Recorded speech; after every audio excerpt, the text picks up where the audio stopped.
All right, my friends. We are back here in the studio with you. And this video, it really is.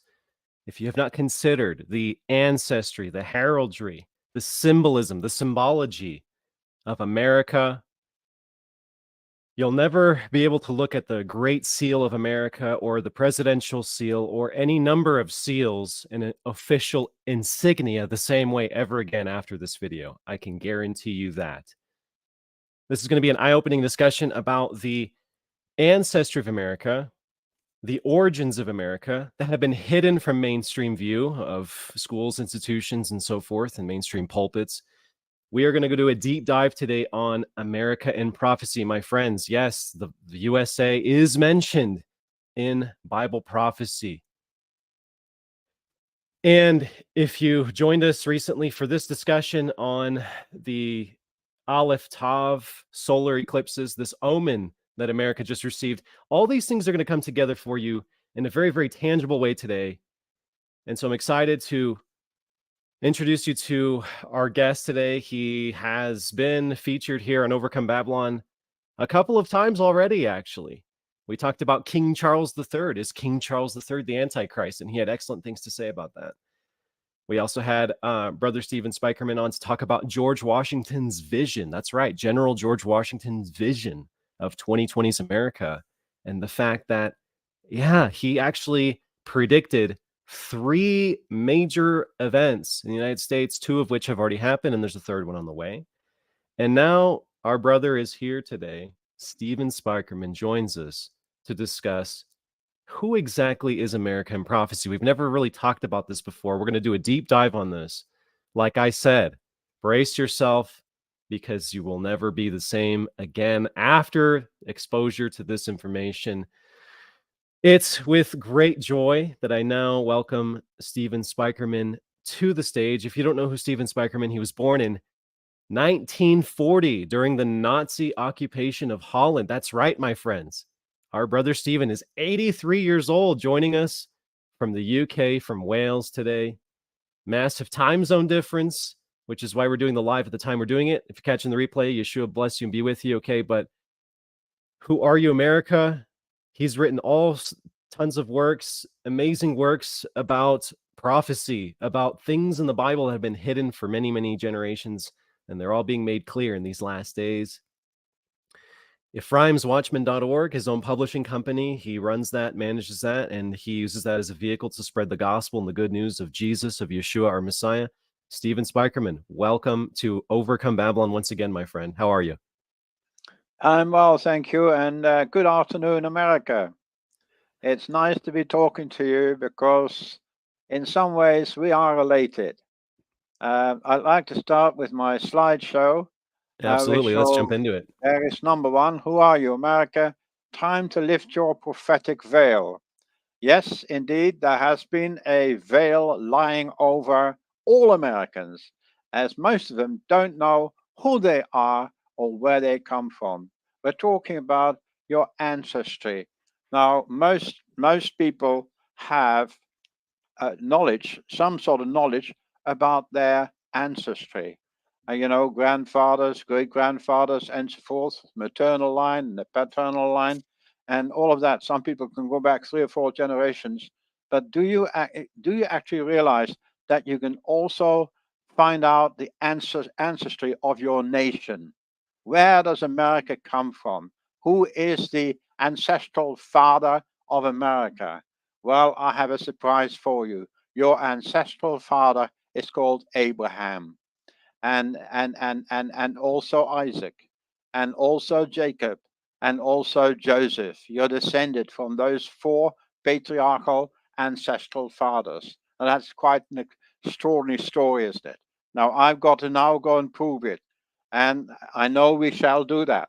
Of course, America started with the Puritans arriving on the Mayflower, and they had an idea about who they were. They called themselves the seed of Abraham, the children of Jacob, and his chosen people. And did they know something that people today don't know? Well, I suggest they did know.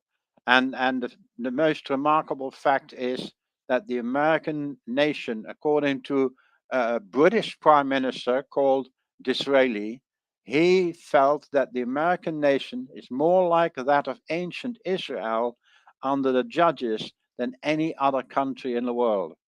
The most remarkable fact is that God is mentioned in the American Constitution uh, and of the 50 states of the United States of America. The Hebrew Bible has had more profoundly influenced America than any other nation on earth, and in fact, the nation's founding statesmen and scholars were well versed in Hebraic civilization. Hebrew and the study of Hebraic law and institutions were an integral part of the early universities such as Harvard and Yale. Look at them now.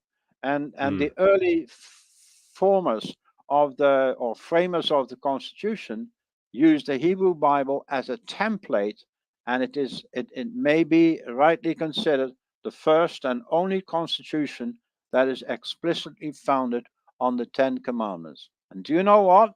The founding fathers even considered that they should use Hebrew as the language for the United States of America. And it was voted down by just one vote, and they decided to make English the national language after all. And look what's happened to the English language now. It is the greatest language the world's ever seen, expanding all the time. Nearly 80% of the world either has some knowledge of English or they're trying to learn English. Over 1 billion people are trying to learn English at the moment.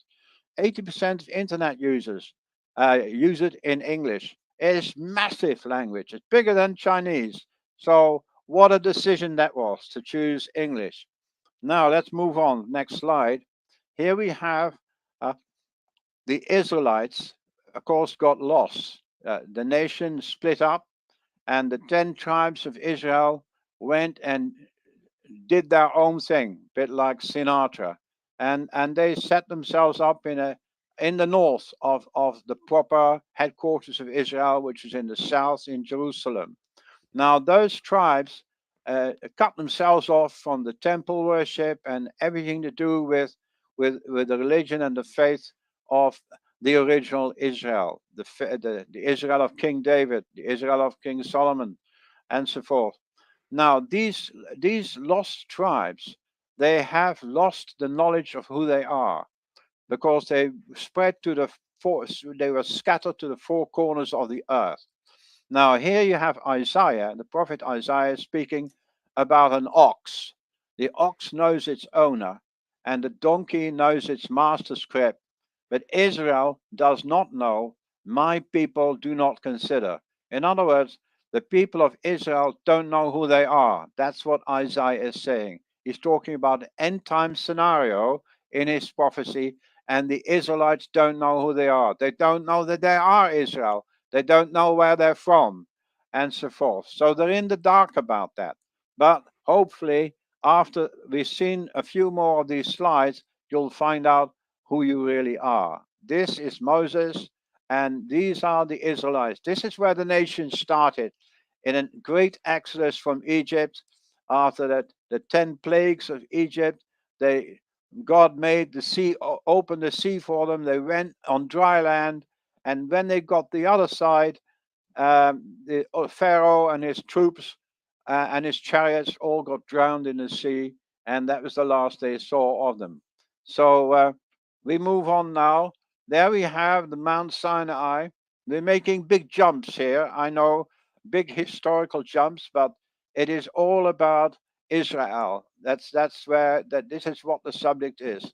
This Mount Sinai, and there you got the tribes of Israel located around the mountain, and at the center you got the tabernacle, and above the tabernacle you have the pillar of fire and the pillar of cloud as a symbol and as a canopy to protect the people and protect the nation, and also as a sign to the enemies as to where Israel is and who is their protector and defender. So here we have, I will be your God and you will be my people. It's a covenant a solemn covenant that the God of creation made with Abraham, Isaac, and Jacob, and indeed with America today. And that's Exodus 6, chapter 6, verse 7. So we move on. Here we have the family trees of Abraham, the two family trees. The one on the left, follow it through the red line, and you see after Abraham comes Isaac, and after Isaac comes Jacob.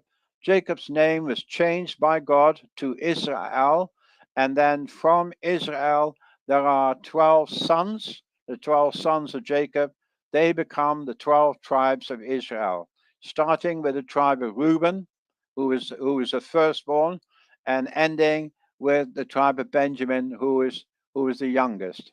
Now, looking at the second family tree, you will see these two red ones on the right.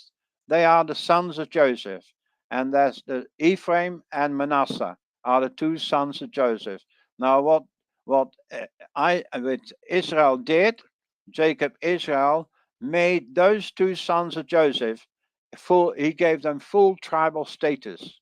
So with that act, Israel becomes 13 tribes. It was 12, now it is 13 tribes. And you're going to find out this number 13 is stamped all over America. It is a most significant number. It is in fact a sacred number. And it's just American is very privileged to have that number allocated to them. And it tells a particular story. And in itself, there is information there that is vital to understand. Now we move now to Israel becoming a divided kingdom. Here we see the northern kingdom of Israel in the north and the southern kingdom of Judah in the south. So after the death of King Solomon, the 10 tribes of Israel split away to form their own kingdom. Now those ancient Israelite secessionists called their new nation Israel. It was located within the boundaries of their tribal territories north of the kingdom of Judah.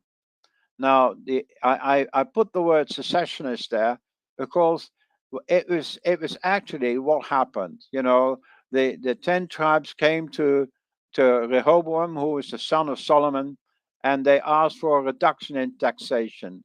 And he point blank told them, I'm going to put it up. So there, put that in your pipe and smoke it. And they said, well, we're not going to smoke it. We're off. We're off. We're going to set up our own kingdom and we'll have nothing more to do with you, and so forth. And then when Rehoboam was going to send troops after them, God said through one of his prophets, this thing is from me. So it's actually God's purpose that the nation split at that time. He had a purpose in mind. And so these secessionists did it because of taxation, and they did it because they had no representation, because the whole show was run by Judah, and they had no say in how high the taxation was. So that's why this split occurred. And it's rather interesting. The same thing happened in the United States of America when the King George of England was going to put the taxes up, and the colonists, the English colonists of the 13 colonies that started the whole ball rolling in North America, well, they weren't having it, and so that caused the war, the colonial war of independence, and it's history repeating itself. And now this actually, the fact that the nation split, that Israel became two nations, that it was divided into a northern kingdom and a southern kingdom, is the most overlooked event in the history of Israel. And despite the fact that it is clearly recorded in the first book of Kings, as well as in the book of Chronicles, that the house of Israel split and became two nations. Okay? Israel became two nations. Now, not many people know that. That's rather interesting, but not many people know that. And I should say, just to add this, Stephen, real quick, guys, if If someone doesn't understand the two houses of Israel and they're trying to teach prophecy, that is somebody who is very, very lost. It's almost like a blind man in the dark. Okay. It's just you're going to miss so much prophecy if you don't understand the Yeah. two houses. Go ahead, Stephen. Go ahead. It is the key, vital key to actually understanding prophecy. If you don't have this information, if you don't have this understanding, you're looking at prophecy like a blind man. You know, you're being led astray because you haven't got the basic fundamental truth to your hand. Now, God's covenant with Abraham had two parts.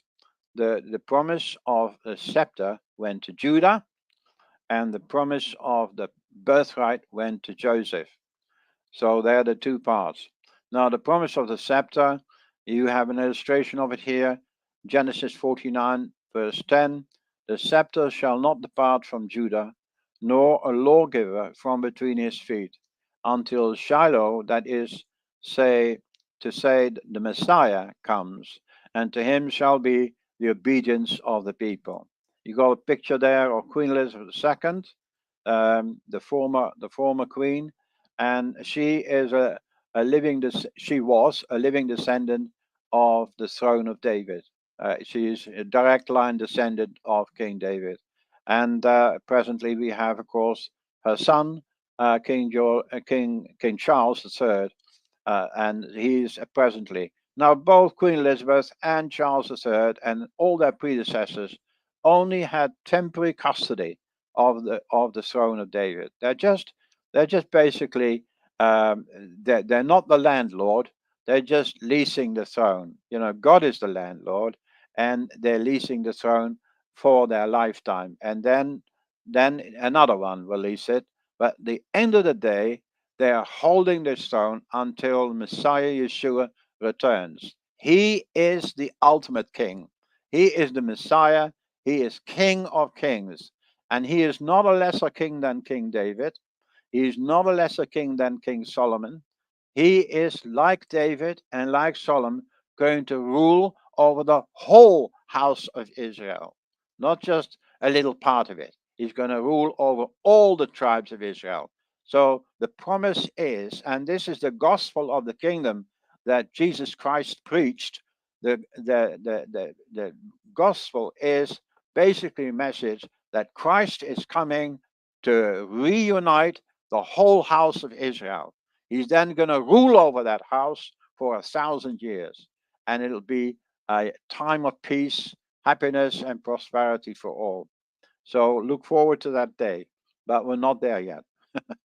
So the promise of the birthright is, as for me, behold, my covenant is with you, and you shall be a father to many nations. Now, this is God's promise to Abraham. His promise is that he'll be a father to many nations. So now we're talking not just over two nations, Israel and Judah. Now we're talking about many nations that Abraham is going to be father of. And you know, the name Abraham actually literally, when you translate it from the Hebrew, actually means father of nations. Father of nations, father of many nations. So he's the ultimate father of nations. And I will make you exceedingly fruitful, and I will make nations of you, and kings shall come from you. Genesis 17, 4-6. Now, we go to the next one. And there we have it. This is a very important message, this part. I love this bit. Ephraim and Manasseh, the sons of Joseph, inherit the birthright. They also inherit the name Israel. So the Jews the Jews don't carry the name Israel. It is the 10 tribes who carry the name Israel, because Israel, Jacob, changed it. And then Israel stretched out his right hand and laid it upon Ephraim's head, who was the younger, and his left hand on Manasseh's head. You know, Manasseh was actually the elder son, but Jacob decided that Ephraim should come first. So he put his right hand, is the hand of special blessing, patriarchal blessing, he put it on Ephraim's head, and his left hand on Manasseh's head. And effectively, he crossed his arms to do that. Okay, and that's significant. Now, so he guided his hands knowingly, for Manasseh was the firstborn, and he blessed Joseph and said, God before whom my father Abraham and Isaac walked, the God who has fed me all my life long to this day, the angel who has redeemed me from all evil. Now, I just want to, yeah, okay, I'll come back to that. Bless the lads, and let my name be named upon them, and the name of my fathers Abraham and Isaac, and let them grow into a multitude in the midst of the earth. Now, I want to just take you through this again, because there's a subtext here to this message. In the first place, what Jacob did, he crossed his arms and he made the sign of the Tav, the Hebrew letter, which is in the shape of a cross. So he crossed his arms. So he made a sign in the shape of a cross. He then blessed Joseph and went on to say, the angel who has redeemed me from all evil. Now, if you know anything about biblical language, angels don't redeem you. Angels can't save you. There is only one person in the Godhead who can save you, and that is Yeshua, the Messiah of Israel. He can save you. He can redeem you. So the angel that Jacob, Israel talks of is in fact Christ, Jesus Christ himself, who has redeemed him from all evil. And he's saying, may he bless the lads and let my name be named upon them and the name of my fathers Abraham and Isaac, and let them grow into a multitude in the midst of the earth. Now, there he is saying in Hebrew, the terminology is Melo HaGoyim, and basically the whole Hebrew face, let them grow into multitude in the midst of the earth, translates as, may they multiply like fish. Now, Abraham, like all the patriarchs, was a prophet. He makes the sign of the cross here, right, in the first place. Then he says, the angel who has redeemed me from all evil. He's talking about the Messiah. He's talking about Yeshua. He's talking about Jesus Christ. Bless the lads. And then he changes their name to Israel. And then he says, may they multiply like fish. Does that ring a bell with anyone? There is the cross, and then there is an angel or Jesus Christ, and then there is fish. They're the three signs of Christianity, are they not? Huh? That's good, Steve. So, I've never heard that connection before. That's so amazing. Jacob definitely was a prophet. Yeah. And you'll Amazing. find that most of Christianity is actually descended from Jacob, and most of Christianity are Israelites, and they haven't got the foggiest idea about it. They don't know who they are, but there it is. And the interesting thing is that Christians always want to be they always want to be really a bit jealous of the Jews, because the Jews are the chosen people. They're known as the chosen people, and Christianity are going around saying that they are the chosen people. You know that the Jews, they've blotted their copybook. They killed Jesus. Therefore, and they rebelled. Nothing but rebelled and rebelled again. And so God has written them off, and He's not dealing with them anyway. He's now dealing with the church. So, well, that's a load of baloney, by the way, and it's also not true.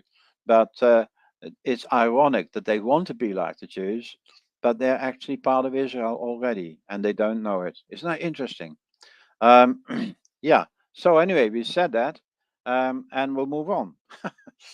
The Northern Kingdom, they when they left the Southern Kingdom, where Solomon's temple was, they also obviously said goodbye to the temple service, and they said goodbye to the faith that formerly was the faith of Israel, the faith in the one God, and so forth. And they kept the high holy days, they kept the Sabbath, the seventh day of the week, and they observed, all the commandments that Moses established by the hand of God at Mount Sinai. And so they followed all that, but they didn't want it anymore, because they felt, if we are going to set up our own nation and our people want to go back to Solomon's temple, well, then we will lose them. So the new king, Jeroboam, he said, I don't want to lose my people that way, so we'll have our own gods. So they set up 2 golden calves, and they were their gods, and then they changed all the traditions and all the commandments, and just made everything a month later, and start observing different days and different times. And the result was also the Levitical priests at the time, who were trained to do things the right way. Well, they basically were more or less made redundant, and they all went back to Judah. And so they hired foreign and new priests, and they had to buy their priesthood. If you give me so many oxen, and you give me so many rams and so many lambs, you can be a priest. And so you could buy your priesthood in this new northern kingdom of Israel. And so the whole thing went from bad to worse. They went into the occult, and they went in the end to actually killing their own children, offering their own children to false gods, and so forth. So God sent them many prophets, and they were all ignored. 19 kings ruled over that nation, and they were all as evil as one another. And then in the end, God had enough. He'd warned them time and time again as to what would happen to them if they didn't mend their ways. And of course, they didn't mend their ways. In the end, the Assyrian Empire, which is the mightiest, most militaristic, most cruel empire that's ever been, invaded them once, twice, 3 times. And the third time, the third invasion, there was no Israel left. Israel, the northern kingdom, was gone. There was nobody left. They were all gone. They were all either killed, or they'd fled to other countries, or they had been taken captive into captivity, and they got lost thereafter. And so nobody at the time knew quite where they were, and the nation didn't exist anymore. And that was their punishment. So there we are. We go on now to the other nation, because the other nation didn't learn the lesson from the first nation, the northern kingdom. They went exactly the same way, only worse.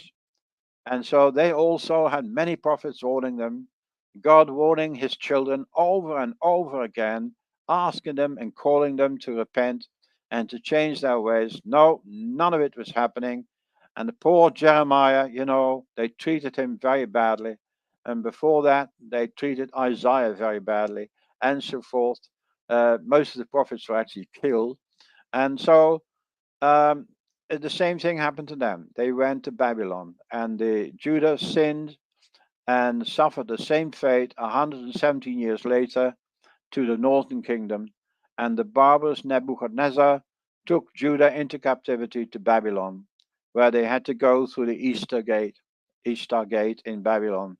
That gate, by the way, today is in Berlin, in a museum over there. They moved it stone by stone. Now, Israelites, the 10 tribes, were not lost in an instant, according to Josephus. It's a process that took some years. But Flavius Josephus, the great historian, knew where the lost tribes of Israel were. And an authoritative testimony comes from the Jewish historian Flavius Josephus, who said that the 10 tribes are beyond Euphrates till now. That's about 100 AD when he penned this in one of his books. They are an immense multitude, not to be estimated by numbers.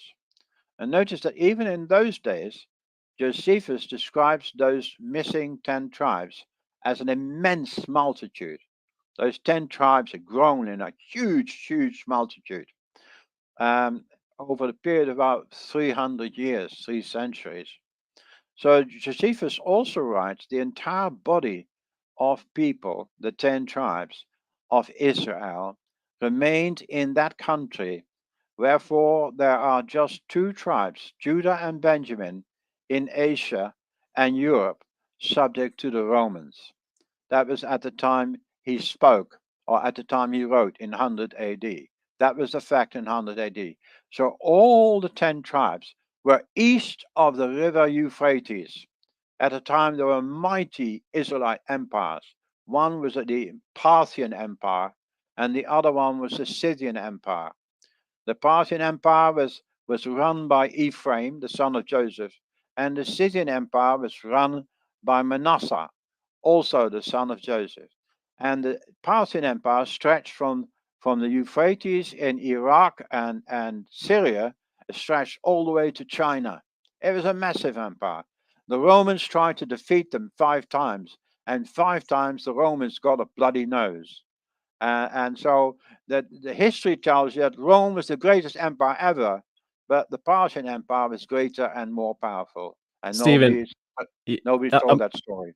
No, no one tells that story. And guys, I just want to give I don't know if you have any work on this specifically, Stephen, but I know Stephen M. Collins does. Yeah, my friend Stephen Collins has written a book called Parthia, and boy, oh boy, that's worth reading. That's a fantastic book. The Forgotten Ancient Superpower and Its Role in Biblical History, my friends. So if you guys want more information on that, the Parthians, Scythians, Stephen M. Collins is a good resource. But go ahead, Stephen. I don't want to interrupt too much. Okay, off we go. The next one. Hang on, the wrong one there. Now, Jesus Christ sent his disciples out preaching, and he specifically told them in Matthew 10, verse 5 to 7, do not go the way of the Gentiles. So they were forbidden to go to the Gentiles. And do not enter the city of the Samaritans. They weren't allowed to go there either. But go rather to the lost sheep of the house of Israel. Now, the lost sheep of the house of Israel were those 10 tribes from that northern kingdom. And that's where the apostles were commanded to go, okay? And as you preach, saying the kingdom of heaven is at hand. Now, that would be relevant to them because they were once part of the kingdom of Israel. And the message of these apostles of Christ is that that kingdom is going to be restored and it's going to become one again. You're going to be united again with Judah and so forth. That was the message being preached. And his disciples did not have to be told where to go, as clearly they already knew where those lost sheep of the house of Israel were, or where they could be found. And so when you see the journey of the apostles made, they didn't go just anywhere. The apostle Thomas went to India, which is in part of the Parthian Empire. And then the apostle Paul went to Rome, and he went to Thessalonica and Ephesus and Galatians, and all those places where they went were basically the Greek islands, the coastal journey, the coastal states of Greece, the Greek Empire, which included Turkey, of course, the 7 churches of Revelation. They were all in Turkey. Apostle Paul went to Spain. He also went to London, England, and so forth. So they basically went where the Israelites were. That was their message, and that's what they were commanded to do. And when Christ said, "Go into all the nations," he meant his people, the Israelites. They were to preach the gospel of the kingdom to the Israelites. And so that's a different story. It's a different aspect. When you understand who Israel is, you can understand these things. Now, the ultimate prophecy about the future reunification of the 2 houses of Israel is found in the book of Ezekiel. And this one is very comprehensive.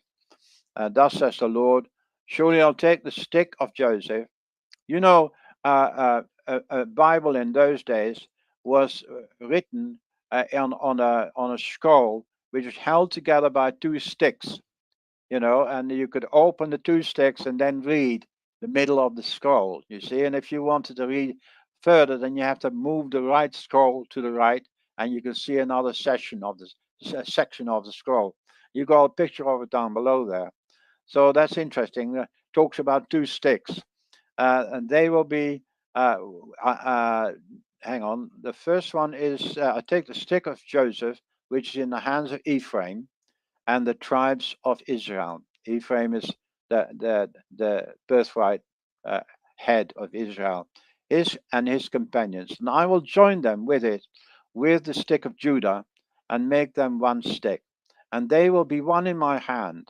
Behold, I will take the children of Israel from among the heathen, whither they be gone, and will gather them on every side, and bring them into their own land.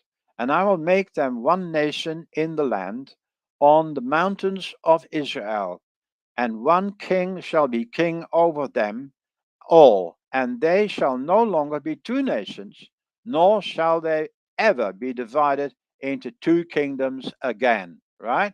Now, that is the gospel of the kingdom. In a nutshell, that's the gospel of the kingdom. Isn't that amazing?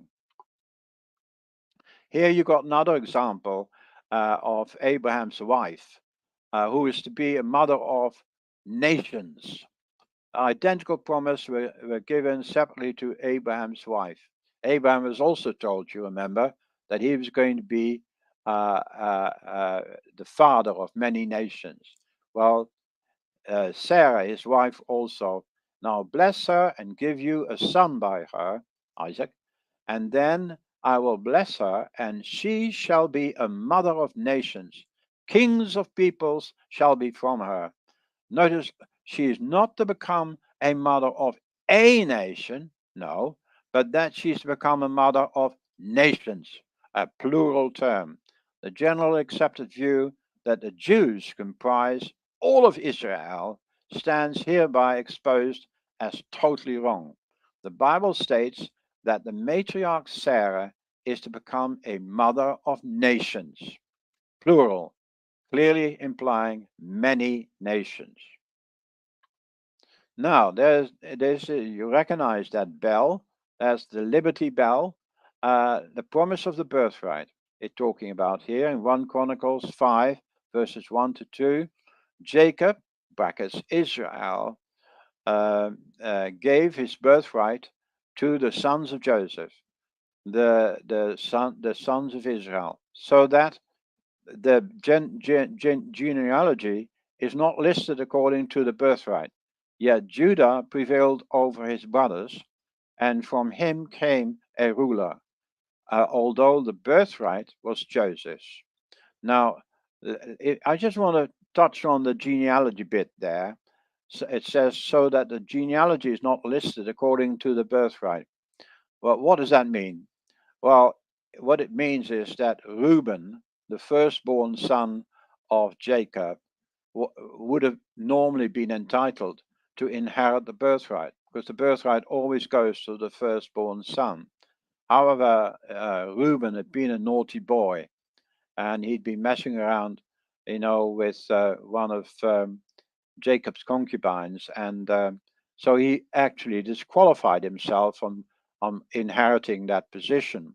So Jacob then gave that position to the son of Joseph, and he didn't choose Manasseh, he chose Ephraim. He must have had his own reasons for that, and he chose Ephraim. He was guided by God's hand and by God's wisdom, and so Ephraim became the two brothers inherited the birthright, but Ephraim was raised above Manasseh, and so that's that story.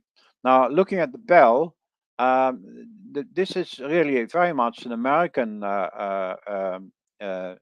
This one, and it is proclaim liberty throughout all the land unto all inhabitants thereof. Now that's found in Leviticus 25, verse 10, and it's a reference to the Jubilee. And the Jubilee is the 50th year. And in the 50th year, according to the Torah, all debts have to be forgiven.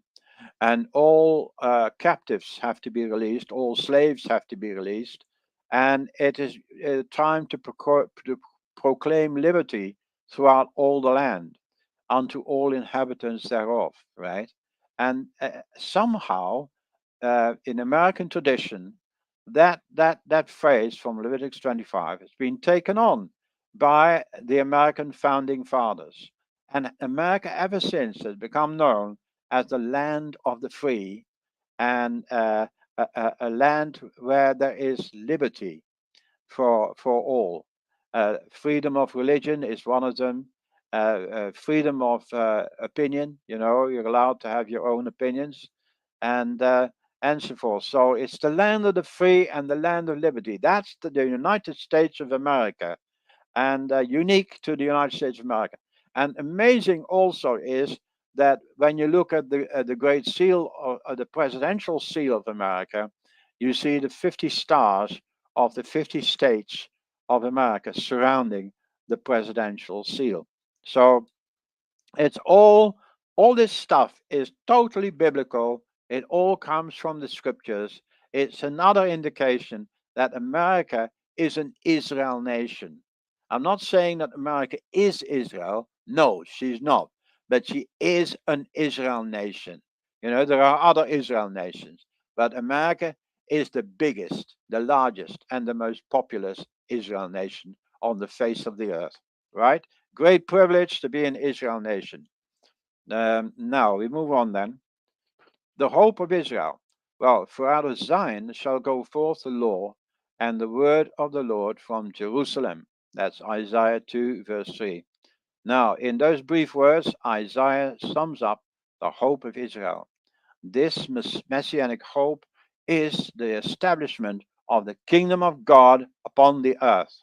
It speaks of the restoration of Israel with all its 12 tribes being regathered into one kingdom of peace, with the Messiah of Israel, the Sar Shalom, the Prince of Peace, reigning from Mount Zion in Jerusalem for 1,000 years.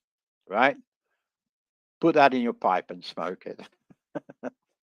Out of Zion shall go forth the law, the Torah, and the word of the Lord from Jerusalem. That is going to be true when the kingdom is here, when the king is here, having established his kingdom. That's right.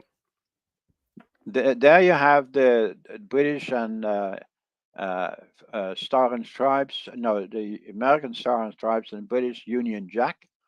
The name Jack is short for Jacob. So the British flag is actually called the Union of Jacob, right? Interesting, isn't it? And and Uncle Sam is called after Samaria, which is where the Northern Kingdom was. Did you know that? There you are. The British Empire and United States of America are the birthright sons of Joseph. And there you have the Great Britain conquered sort of one fifth of the earth, and including population and land, and America there, that great nation on the other side, and they are brother nations. They're the sons of Joseph. There is an affinity. People talk about a special relationship. Many Americans go to visit Britain to find out about where their ancestors were born and so forth. And vice versa. Many Brits go to America on holiday. We both speak the same language. In wars, we've often worked together and fought together side by side. First World War, Second World War, the Korean War, the Iraq War, and you name it, Afghanistan War, and so forth. So yes, we are brothers, and we have operated as brothers. When one is in trouble, the other one gives the other a hand, or comes to aid the other, and vice versa. So that's a story of history. There you have it again. This is a picture from the First World War. Uncle Sam from Samaria, and there is the British lady, aristocratic lady, and side by side, there Britannia is her name, and she's got a lion for a pet. And I think Uncle Sam has got a turkey or something, or it's an eagle. I'm not sure. It looks like an eagle with a turkey, but it looks more like an eagle, I think. Yeah, I think it's supposed to be an eagle. Yeah. Uh, Now, did you know that America has at least 110 colorful witnesses in that every heraldic emblem or symbol on America's Great Seal, the presidential seal, as well as the famous US dollar bill, absolutely confirm and point directly to America's incredible Israelite origins? And so I'm going to look at some of those more closely. This is Benjamin Franklin's original design for the Great Seal of the United States in his own handwriting there below. And he's saying, he's using as his motto, rebellion to tyrants, thinking of King George of England, rebellion to tyrants is obedience to God. But in his illustration, he shows Moses there on the side of the sea. You see, of course, the pillar of fire in the middle, pillar of fire, pillar of cloud in the middle. You see Pharaoh with his sword raised, getting into the sea, and so forth. So it's a wonderful illustration, but it's all about Israel. Do you see that? This man's mind was all about Israel. These people had a vision, and that vision has been lost. And it's time that vision was got back. You know, this is what would galvanize. This vision would galvanize this nation. This vision would restore your nation from the dreadful state it's in today. Yeah. Here you have the Great Seal of America. And I personally think it's one of the most beautiful coat of arms in the world. I think it's fantastic. At the top, you have this pillar of cloud and pillar of fire. You see, when you look at the cloud around, and then you see the gold of the fire next to that, and then inside, you see a constellation of 13 stars in the shape of the Magen David, in the shape of the shield of David, the Star of David, right? So there is no more Israelite symbol in the world than the pillar of fire and the pillar of cloud going before the Israelites as they escaped from Egypt. Huh? And it is just incredible. And why should they have it there? Well, you know why they have it there. Now, the motto is called E pluribus unum, which means many, meaning one nation from many people. And isn't that the true story about how America has been created through immigration? But it was immigrants coming to the new land, the new country. And then on the other side, you got oh no, I stay on this left side. For me, it's the left side. For you, it might be the right side. I don't know. You've got the olive branch there, and the olive branch has 13 leaves and 13 olives. And then we go to the right. The yeah, okay. We see there the arrows. We see the shield, of course, with 13 bars and 13 stripes. And we see 13 arrows. And we see a bundle of arrows signifying power to fight. And we see the olive tree, which is signifying peace. Then you have the olive branch and a bundle of arrows were the official emblems of the tribe of Manasseh, the elder son of Joseph. And then number 13 is the signature of Manasseh, as in order of precedence, Manasseh was the 13th tribe of Israel. So that's fascinating, isn't it? Now move on now. Yeah, I tried to make that a little bigger for you. I know it's a little small on the screen, but okay, thank you. And this one looks like it got a little chopped up, didn't it? I'm not sure what happened there with the text.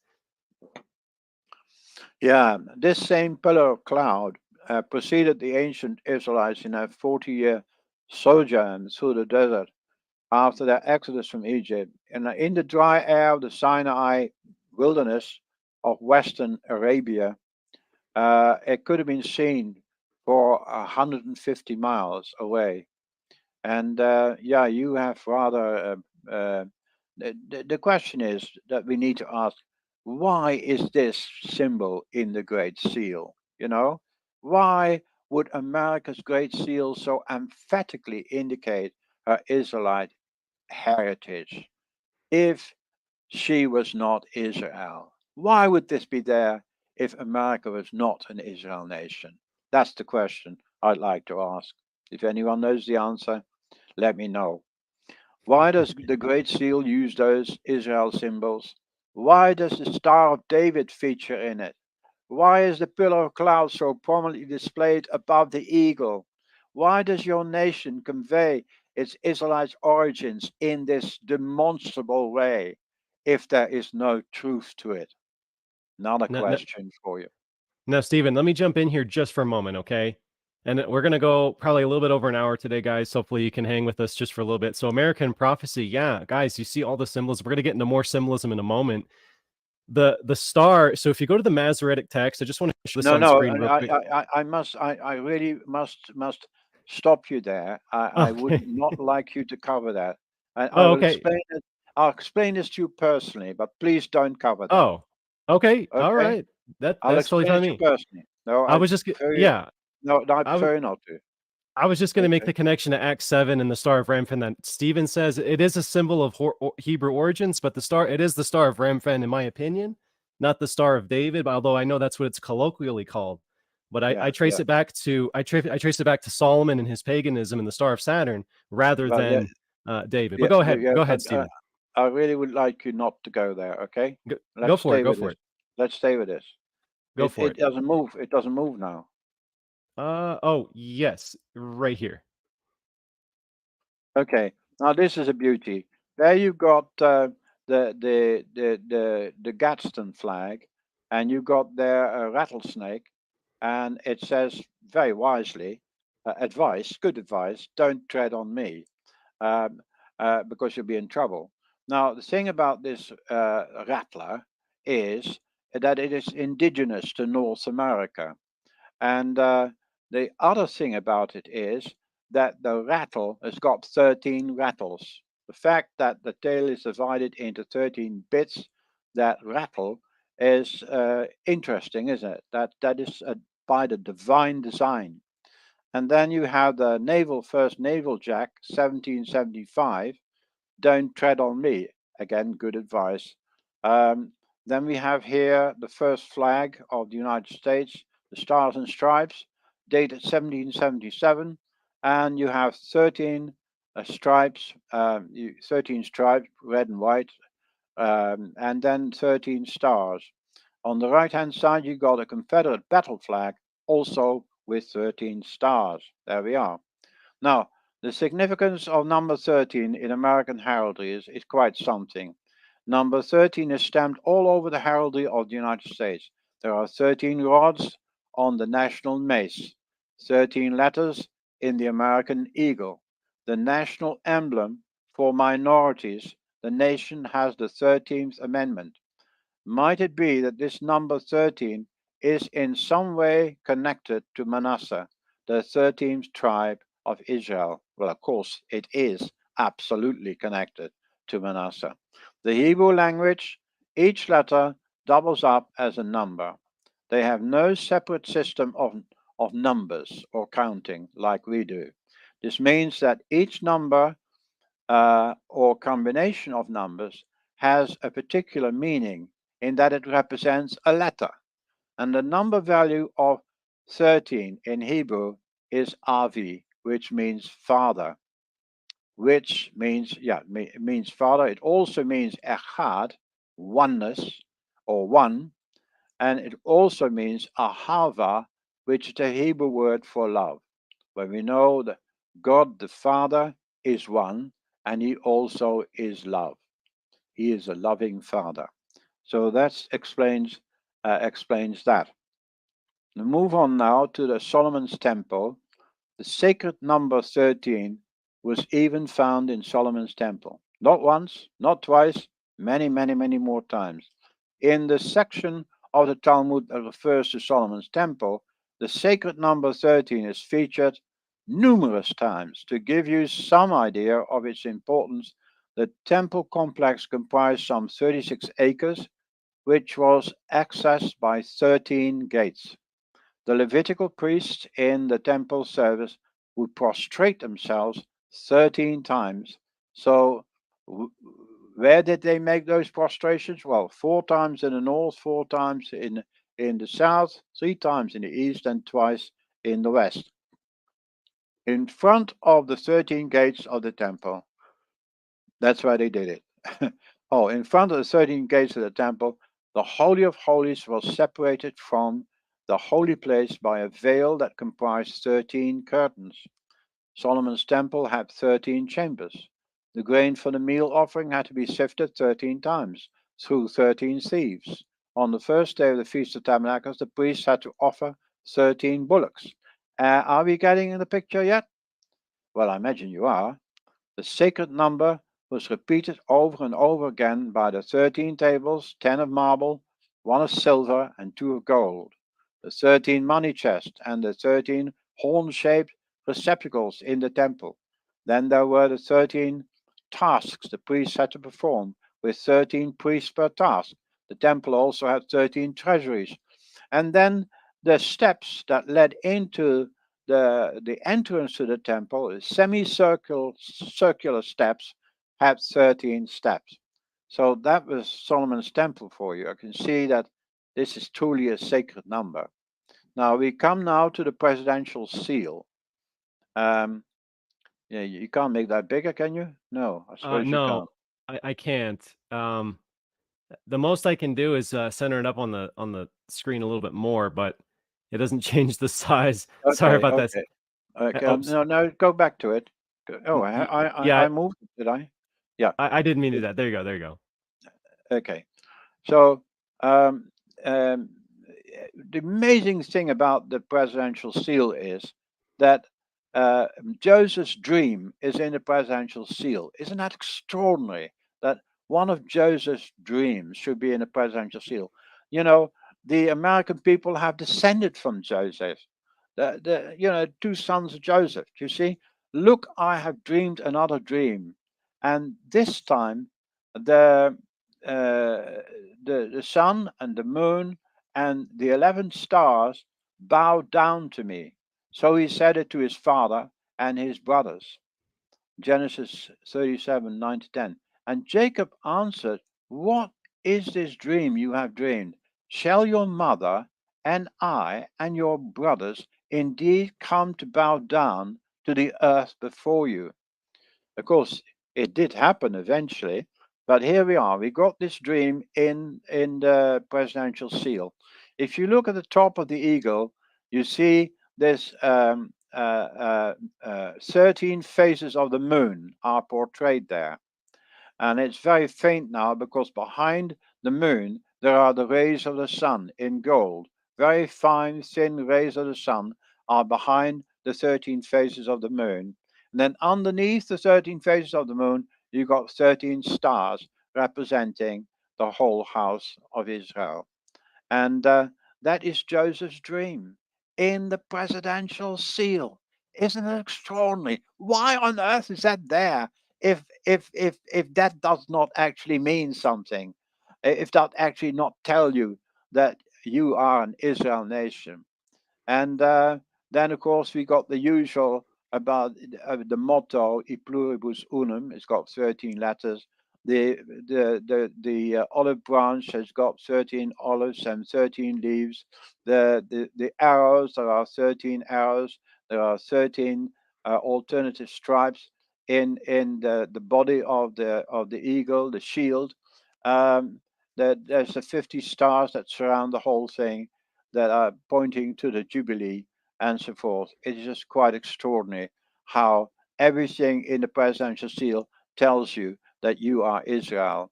And at the top, it says the present eagle and arrow symbol of the American Great Seal is derived from the Scythian Massagetae, the Massagete tribe dominated the Scythian Empire. I talked to you about the Scythian Empire.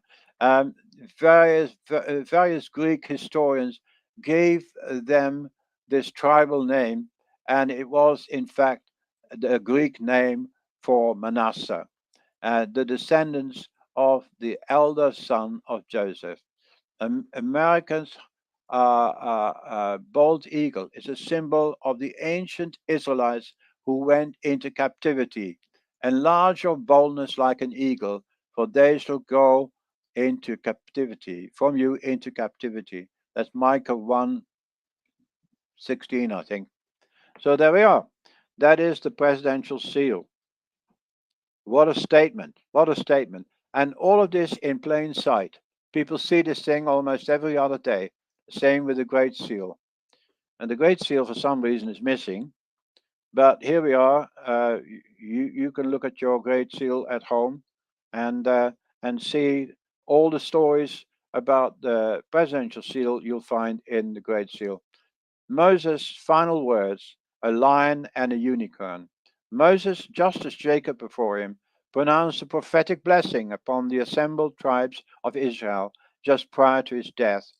And he said of Joseph, he said, his glory is like the firstling of his bullock, and his horns are like the horns of unicorns. With them he shall push the people together to the ends of the earth, and they are the 10,000s of Ephraim, and they are the thousands of Manasseh. Now, very few nations have been able to push the peoples of the earth together to the ends of the earth. And the only people who've actually achieved that are the British and the Americans.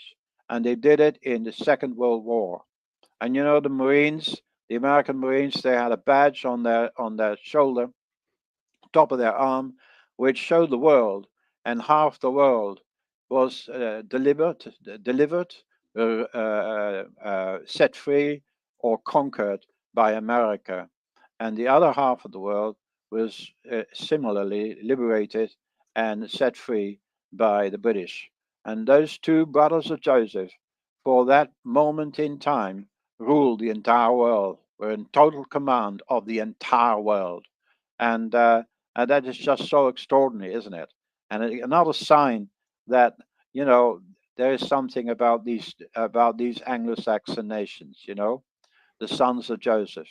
Here we got some of the American seals, and you know, the analogy I would make here is that you see the Navy and the Army and the Air Force and all the other great institutions of the United States of America, the Congress and Senate and what have you, is that they all these seals have the symbol of Israel in that they all have the 13 stars.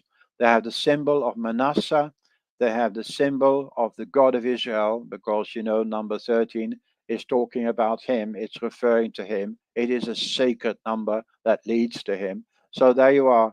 That is virtually all the symbols of America. I counted them, and I came 110 who actually had the stars. Now it may not be all of them. There may well be more of them, but you I counted did my them. Oh man, that's a lot. I did my best to count them, and I came to 110. Now I would just say about that if something happens once, it doesn't mean anything. If something happens twice, well, yeah, coincidence maybe, yeah. If something happens three times, then maybe it has a meaning. But if something happens 110 times, boy, oh boy, oh boy, you've really established the absolute truth, have you not? Huh? So here you are, America. Welcome, welcome, America. You are an Israel nation. You're not Israel itself, but you are an Israel nation, and you're an important Israel nation. You're one of the chief Israel nations because you're ruled by Manasseh, one of the sons of Joseph, birthright son of Joseph. And that's why the blessings of the birthright, the abundant blessings of the birthright, have been inherited by America. Awesome blessings. No nation has been blessed like the American nation. And you can say about the British and their great empire, which they created out of nothing, no nation has been blessed like the British. Put these two sons of Joseph together. What a story that is. What a story that is. Now, yes, you have a lot to be proud of, and you have a lot to consider here in all of this. There's some more symbols, American seals. This is the Royal Arms of Britain. We're summing up now. And the Royal Arms of Britain, there you got the Lion of Judah on the left. That is a symbol of Judah. You got the unicorn of Israel on the right. And whereas the lion is freestanding, the unicorn is chained to the ground by a chain from the band around the neck, the golden band around the neck. This golden chain is chained to the ground. And so Israel is not allowed to go back yet to the land of their fathers. Judah has already gone back because he's freestanding. See that?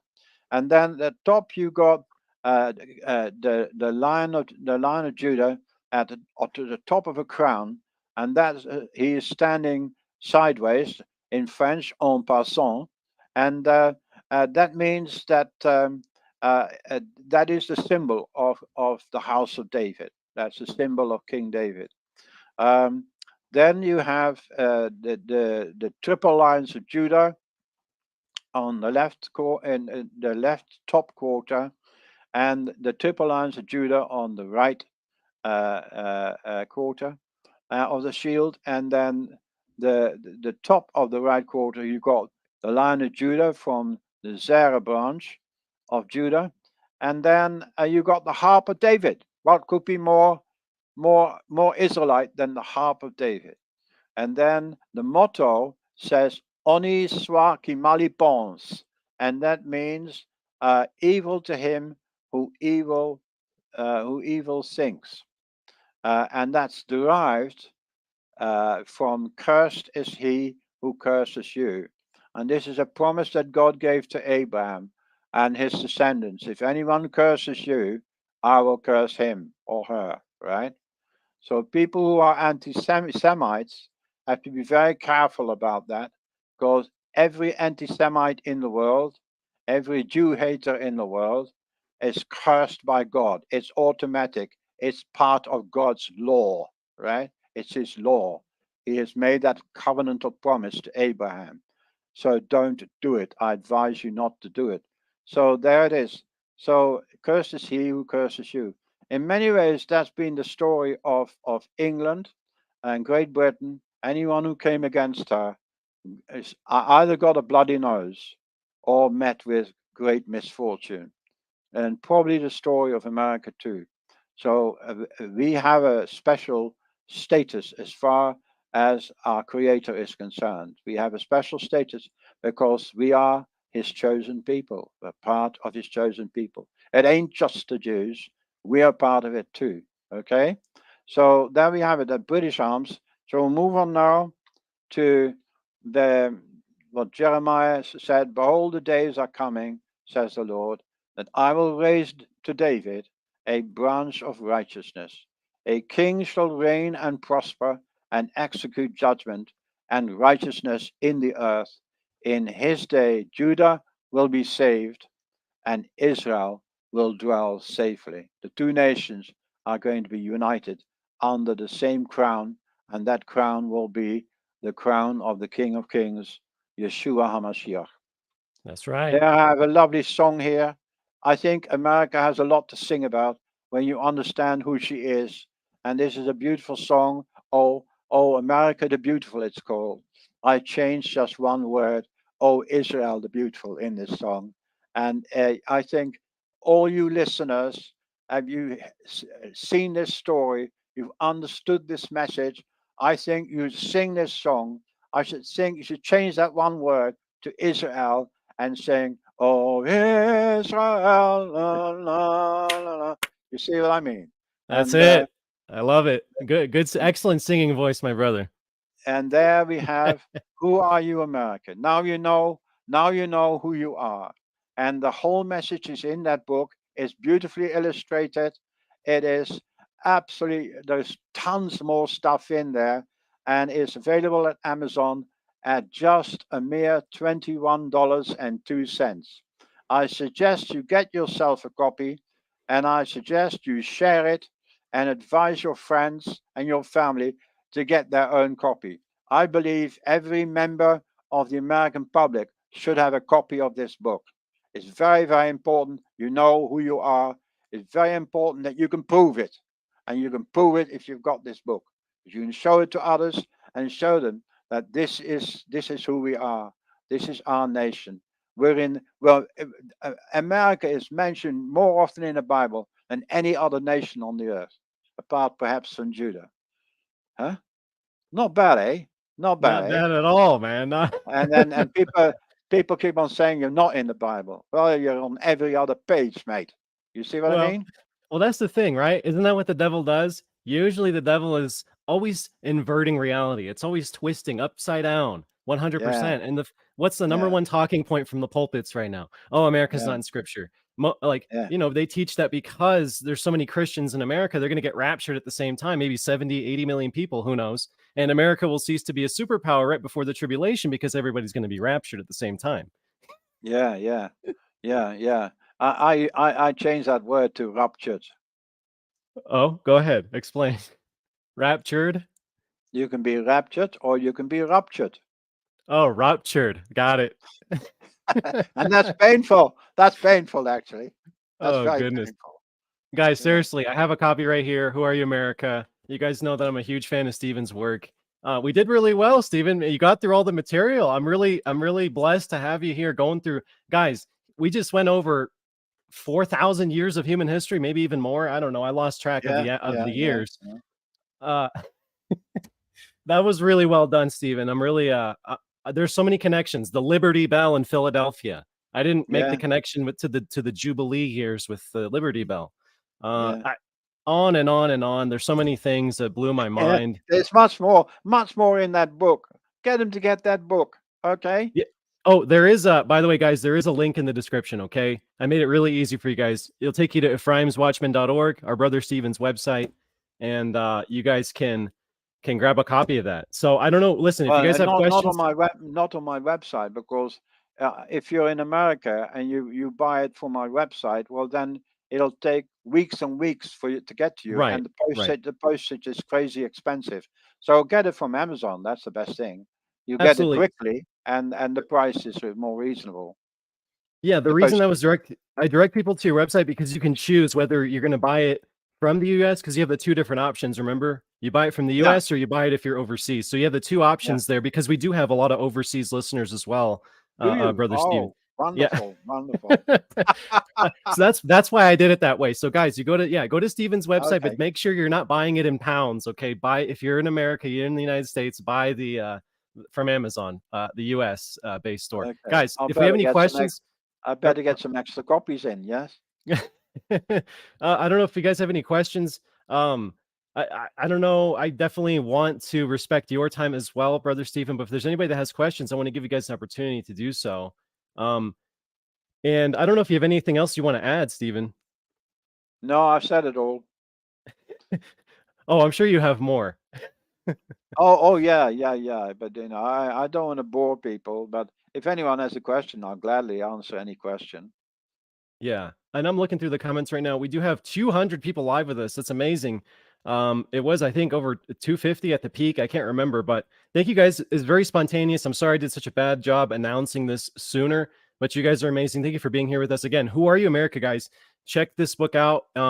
There's tremendous information here. Like, okay, and I should say this, okay? Stephen and I agree on like what 90, probably over 90% of things, right? But no matter who it is in life, you're always going to have disagreements on things. Okay. It's just the way it is. You're never going to find someone you agree with 110%.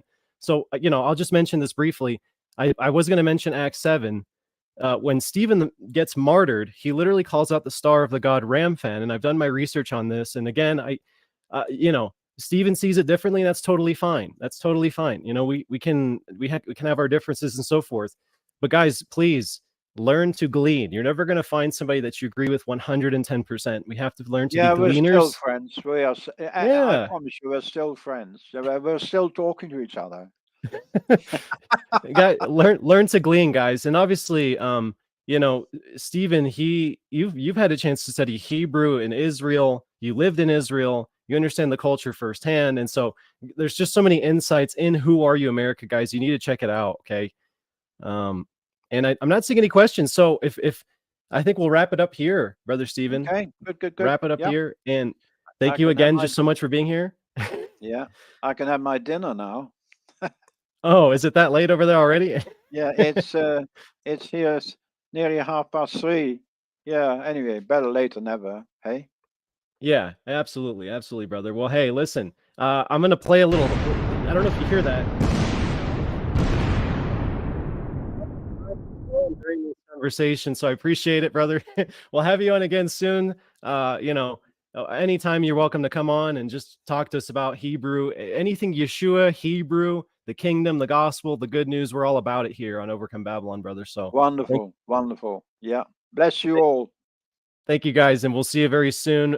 Friday, we got another show coming. Monday, Wednesday, Friday, guys. So take care. Yeshua be with you. Be blessed, and take care. Yeah. All right. Bye bye.